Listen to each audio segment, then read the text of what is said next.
जी नाज़रीन अस्सलाम वालेकुम, मैं हूं एजाज कोहली। इस वक्त हम सलबा पठाना तीर गरसाई की दरमियानी एक पहाड़ी है जिसे मसूरी वाला के नाम से जाना जाता है।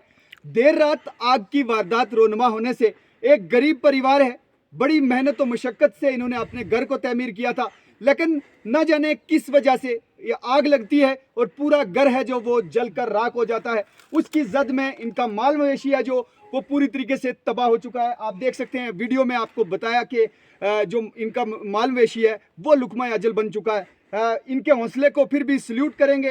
अब्दुल भाई जी, आप बताएंगे कि हुआ क्या, आखिर आपको आग लगने की कोई कारण किस वक्त पता चला आपको कि इतना नुकसान हो चुका है? 4 बजे हम जब उठे हमने देखा कि पूरे मकान को आग लगी हुई थी, और जब हम गए उसके पहले हमारा माल मवेशी था वो ख़त्म हो चुका था पूरा।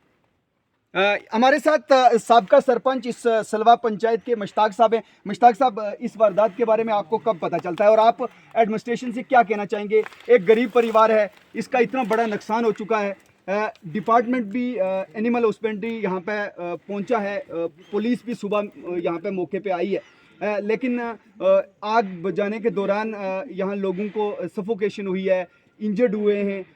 हेल्थ डिपार्टमेंट की तरफ से यहाँ पे अभी तक कोई टीम नहीं पहुँची है। इस सारे मामले पे आप क्या कहना चाहेंगे? देखो, मुझे सुबह 4:30 पौने 5 के दरमियान फ़ोन हो गया कि यहाँ पे ये वारदात हो चुकी है। तो मैंने सब डिपार्टमेंटों को फ़ोन पे आगाह किया कि वहाँ पे हमारा एक बहुत बड़ा नुकसान हो गया है। अब्दुल वाहिद एक बहुत गरीब आदमी है, इसने बहुत मेहनत मशक्क़त के साथ ये तामीर किया, ये माल मेशी सारा कुछ जो है इसने मेहनत मजदूरी के साथ किया, वो सारा जल के राख हो गया। और यहाँ पे सिर्फ पुलिस आई है और मेडिकल जो हेल्थ वाले टीम है वो भी पहुंच गई है। बाकी एनिमल वाले जो हैं वो यहाँ पे पहुंचे हैं। उसके अलावा यहाँ पे कोई भी हमें इस टाइम तक किसी भी तरफ से कोई सहूलियत जो है वो नहीं मिली है। काफ़ी आदमी हैं जो धुएं में वो सपोर्ट हुए, उनको दवाई की ज़रूरत थी, उनको किसी मेडिकल की ज़रूरत थी, और बीएमओ साहब कहते हैं हमें वीडियो कॉल पे दिखाएंगे तब हम आएंगे। अफसोस की बात है, जहाँ पे आग लगती है वहाँ वीडियो कॉल की जाती है कि वहाँ फौरी तौर पे जो टीमें हैं उनको भेजा जाता है।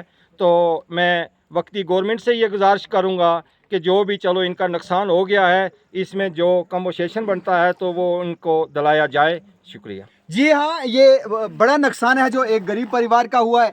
हमारी डिस्ट्रिक्ट एडमिनिस्ट्रेशन से, जम्मू कश्मीर यूटी इंतज़ामिया से, जो गवर्नमेंट है नेशनल कॉन्फ्रेंस की, उससे रिक्वेस्ट रहेगी कि जंगी पैमाने पर इस परिवार की मदद की जाए। इनका जितना नुकसान हुआ है इसकी कम से कम भरपाई की जाए। और जो एलिगेशन महकमा हेल्थ पे लग रहे हैं, साबका सरपंच साहब लगा रहे हैं, बड़ी अफसोस की बात है कि अगर ये कहा जाए कि हादसा हो चुका है, आप वीडियो कॉल कीजिए, हमें वीडियो कॉल पे बताइए कि क्या हकीकत वहाँ पे हादसा हुआ है या नहीं, तो उसके बाद हम यहाँ से टीम निकालेंगे। तो मैं पूछना चाहता हूँ उन इमरजेंसी सर्विस प्रोवाइड करने वाले लोगों से कि आखिर आनन फानन में क्या आपको पहले लोग वीडियो कॉल पे बताएंगे, उसके बाद आप अपनी कार्रवाई शुरू करेंगे? इस बात पर डिस्ट्रिक्ट एडमिनिस्ट्रेशन को कड़ा नोटिस लेते हुए इस बात की इंक्वायरी करनी चाहिए कि आखिर एक डिपार्टमेंट ये कहता है इतना बड़ा हादसा हो चुका है और वो ये कहता है कि हमें वीडियो कॉल करके बताओ, उसके बाद हम अपनी टीम निकालेंगे। एनिमल हस्बेंड्री वाले यहाँ वक्त पे पहुँचे। हमें उम्मीद है कि जितना लॉस हुआ है